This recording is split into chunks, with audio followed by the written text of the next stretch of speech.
How much tracking are you supposed to do when you have a newborn? How obsessed with poop is too obsessed? Stay tuned to find out. Welcome to Parenthood Prep, the only show that helps sleep-deprived parents and overwhelmed parents-to-be to successfully navigate those all-important early years with their baby, toddler, and child. If you're ready to provide the best care for your newborn, manage those toddler tantrums, and grow with your child, you're in the right place. Now, here's your host, baby and parenting expert, Devin Clement.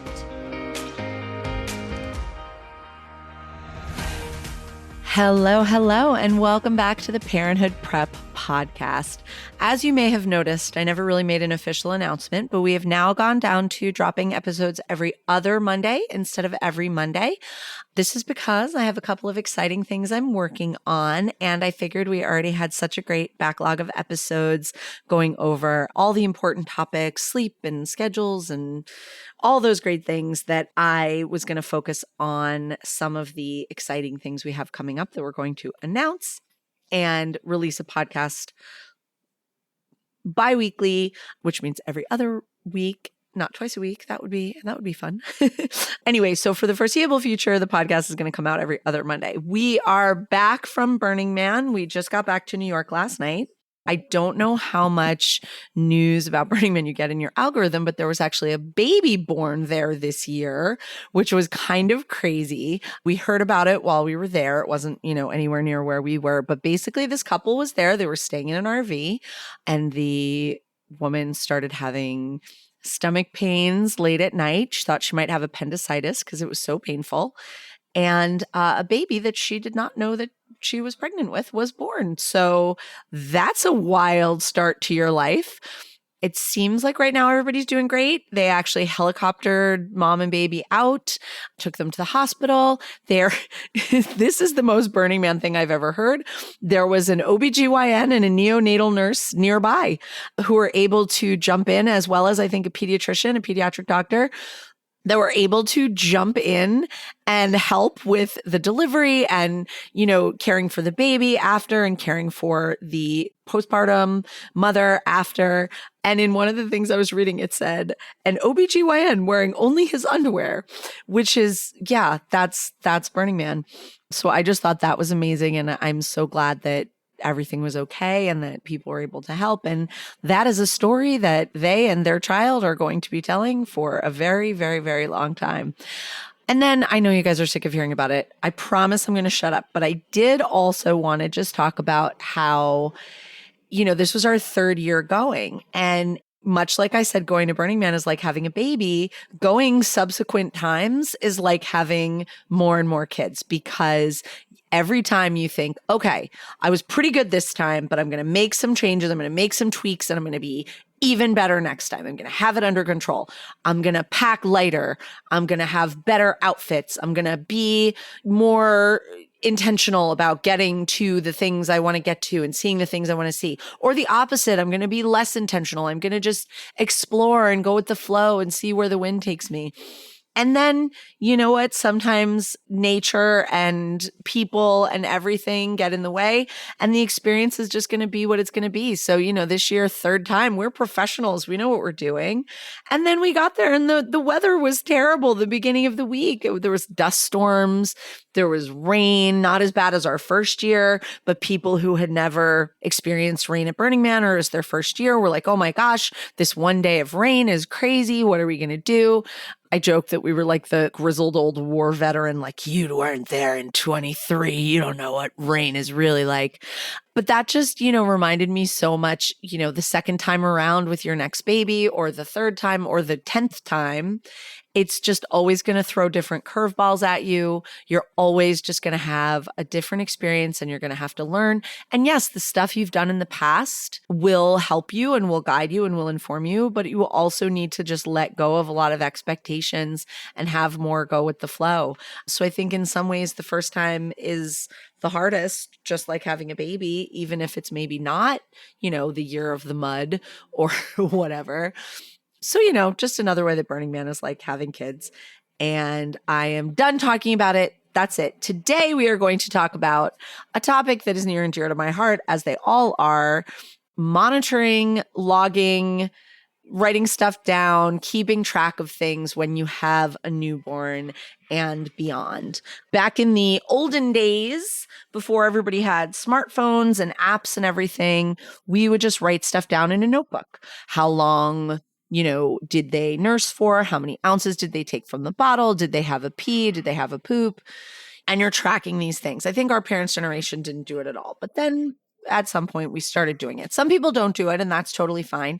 But in the early days, especially if your baby's not like a super chunk right away and they want to make sure that their intake is good, possibly if you're nursing and so you don't know exactly how much the baby is intaking, you're going to log their output, their pees and poops, to make sure that they are getting something going in. Because if something is coming out, then something is coming in. If you're seeing a wet diaper every time you change them, they are getting milk, because otherwise, where would all that liquid be coming from that gets turned into pee? If they are pooping at least once a day in those early days, you are putting food into them because waste is coming out of them. And that's really important, and that's really helpful to know, especially if you have twins, because especially if you have twins of the same sex, you're like, oh, I remember I changed 2 poopy diapers, but who was it? I'm so tired, I don't remember. So it is important to log that stuff in the beginning. When your baby's a brand new newborn, you don't necessarily need to log their sleep because they're sleeping all the time. But you do really need to track those wet diapers, those dirty diapers, how often they're feeding, how long they're feeding, how much they're taking. Those things are really important. Some people log other stuff like spit ups, that kind of thing. Maybe, you keep a baby book and in the log, you write down some of your memories, some things that are milestones. Today we gave the first bath, or today grandma and grandpa came over, or Aunt Susie came over and gave us this little outfit. All those things are great to log. I love a pen and paper log. There are now a lot of apps, which of course there are, with varying degrees, I think, of usefulness. There's different apps that people like. Some people use a note on their phone, which I also really like. My 2 big issues with using apps are, number 1, they generally go from midnight to midnight, which is not really a great way to track a day, because it's not splitting the day into day and night. It's splitting it into like half the night, then the day, then half the night. And that's just like when you're looking at trends and things over time and you're saying, oh, she had this many, feeds in this 24-hour period. It's not making it easy for you to start to get into a routine of tracking for sleep and stuff like that. So I've heard that there are apps now that will let you set the time of day that you want to start, which is great. I have a log that I use for clients. It's just like an Excel spreadsheet that I print out, and we just like write it in the printouts, if you can believe it. You start the day at 7 a.m. or 8 a.m. or whatever, and then you can see, okay, from 7 a.m. to 7 p.m. they did this much, and then from 7 p.m. to 7 a.m. they did this much. And it makes it easier again to see those trends. Like, for example, if you're going from midnight to midnight and one night your baby has a big feed at 11:45 and then the next night they have that big feed at 12:15, it looks like that day in between they barely ate. But really, truly, they ate the same amount. It was just that instead of doing that feed at 11:45, they did it at 12:15. So then they have these days with like big feed, no feed, big feed, and you're like, oh my God, my baby hardly ate today. So just be aware, if you are using an app that goes from midnight to midnight, what the issues are with that. My other concern about people using apps for logging is that I think you get addicted to it. I think you get really stuck on it. I have, gone to a sleep training with like a 7-month-old, and the parent sits down to like nurse the baby, and she opens up the app and she hits, start nursing session. You do not need to be timing your nursing sessions when your baby is 7 months old. Just stop doing that. Just don't do that. Like, you can note that they fed. I think that's good, especially if they're not on a schedule or on a routine. Like, I actually love going in and knowing like, when they fed and stuff like that. I don't need to know how many minutes they nursed for. I want to know how long they slept. I want to know what that looked like. What did the put down look like? Did they wake up and go back to sleep at all? All those different things that are important. So like I said in the beginning, you want to log those feeds. You want to log the pees and poops. once your baby is like out of the woods, the pediatrician is not concerned about their weight gain. We are in good shape. We're feeding enough. You don't need to log their wet diapers anymore. It's fine. They're going to have plenty of wet diapers. And you will notice if they start having like significant dry diapers. Like it is so rare, unless you're changing your baby's diaper like every hour, it is so rare to open up a diaper and have it be dry when they're, in that first year, that you will notice if like 3 diapers in a row are dry and it's something to be concerned about. You do not need to log their pees and poops once you know that they're on a good track with feeding and that they're gaining weight. So just get sort of off of that mindset.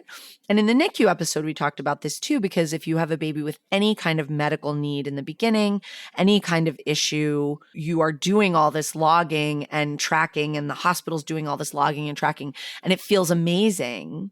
But once you're home, you don't really need to be doing it as strictly anymore, because if your baby is healthy enough to be home, they're healthy enough to not need every single blink of an eye logged and tracked. Same thing with monitors. I think video monitors, certainly ones that you can watch on your phone, are a blessing and a curse. My mother says all the time, Queen of Wisdom, Susan Clement, she says all the time, you slept great because I didn't hear you unless you were like really kicking off. There was a monitor box I saw at one of my clients' homes. They had just unpacked it a few years ago. And on the box, it said, hear every peep. Like this was a selling point of this monitor. I was like, oh dear God, please keep your peeps to yourself. I do not want to hear every peep. I don't want to. I want to hear the important ones. I want to hear the loud ones. I don't want to hear the baby's rolling over in their sleep or, wiggling around in their sleep. I want to hear, like those are important. I don't want to hear, turn the volume on the monitor down. Also stop staring at it all the time. The number of times the moms are like, or the parents are like, I can't wait until my baby goes down for a nap. And then they put them down and then they spend the whole nap staring at the monitor. Stop doing that. So yes, video monitors are a blessing and a curse. I love them for sleep training because I can really closely observe what the baby is doing. I can see if they're trying to put themselves to sleep. I can see if they are in distress. I can see if they're stuck. I can see what's happening, but mostly it's to reassure both myself and the parents that they are fine and that they are just figuring out how to work out their feelings and how to get themselves comfortable and how to soothe themselves. I say sometimes it's like watching sports, like when they're learning how to roll over and they'll like start going. They're like, okay, almost. Oh, they didn't do it. Oh, or when they do it, you're like, yeah, they did it. Oh my gosh. But you don't need to do that all the time. Once your baby is sleeping well, turn the screen off on the monitor. Also, it's bad for your sleep to have blue light shining in your face. So turn that screen off on the monitor. Put it down. If you are out of the house, your baby is with the nanny or with your partner or with your parent or whatever, try not to stare at the monitor all the time. You can check in here and there. That's great. But try not to stare at the monitor all the time. Also, like as a side note, I'll probably talk about this, but like don't stare at your babysitter or your nanny all the time either. It's weird. Obviously, you can check on them. You can make sure they're keeping the baby safe. But as a caregiver, the thought of being like constantly watched is so creepy and it makes me worse at my job. To think that I am being like constantly stared at. I have just always lived my life as if the parents were going to walk in at any moment. I'm not doing anything bad, but like I sing less now that everybody has nanny cams. I do. It's true. I don't want them to hear my mediocre singing. I'm nervous to fart or like scratch my butt. The normal things that you do in your everyday life, you don't want to think that someone is staring at you while you're doing them. Same thing with daycare. I think it's great that daycares have, live streams and all this stuff so you can check in on your kids during the day. But if you check in on the daycare and you see that your child is crying, maybe it's because another child is playing with the toy they wanted to play with. Maybe it's because they just fell on the playground. Normal things that happen.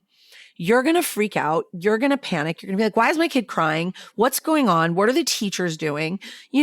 So Don't let yourself get obsessed with like checking on your kid all the time because you don't know what the context is for what's happening. Give them a little space, same way you're giving them a little space in their crib, in their room, and you're not staring at them on the monitor 24/7. So that is how I feel about monitors. I nannied for a family for years they lived in like an old house, and whatever material it was built with, monitors didn't work, even an audio monitor. So I would put the baby down and she was sleep trained and she was great.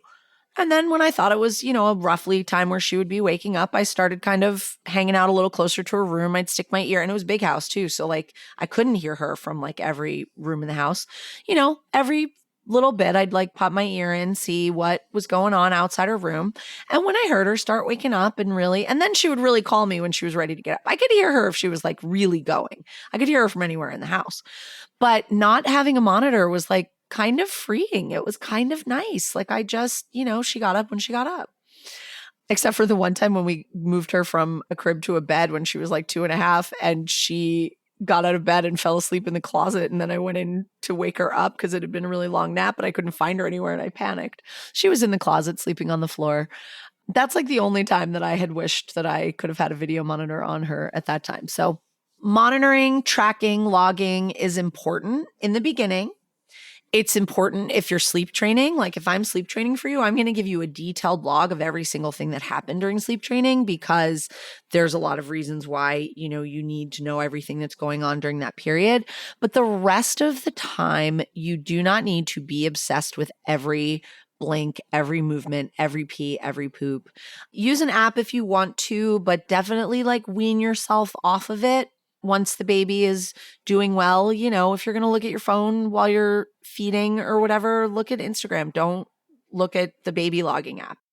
Logging their sleep is a good thing to do when they're a little older and you don't need to log the pees and poops anymore. But honestly, just keep a notebook in their room and jot stuff down there. And then also other people that care for them can use it as well. And certainly you can put your caregivers on the apps and things like that, which is great if you have like a full-time nanny. But like with us, the doulas coming in different times, doing overnights, things like that, working with multiple clients, we usually just pass the information along to the parents and then they have to like log it all into the app or whatever. So, don't be afraid to keep it simple. And if you are a person who tends to get really obsessed with every single little detail, try and encourage yourself to loosen up a little bit and just focus on what's important. You're going to be able to enjoy your baby so much more when you're not obsessed with every single little detail of what they're doing. Bye. To be sure you never miss an episode, be sure to follow in your favorite podcast app. We'd also love to connect with you on social media. You can find us on Instagram at Happy Family After, or at our website, happyfamilyafter.com. On our website, you can also leave us a voicemail with any questions or thoughts you might have, and you can roast your baby. Talk to you soon. Thanks for listening to this week's episode of Parenthood Prep. If you want to learn more about the services Devin offers, as well as access her free monthly newborn care webinars, head on over to www.happyfamilyafter.com.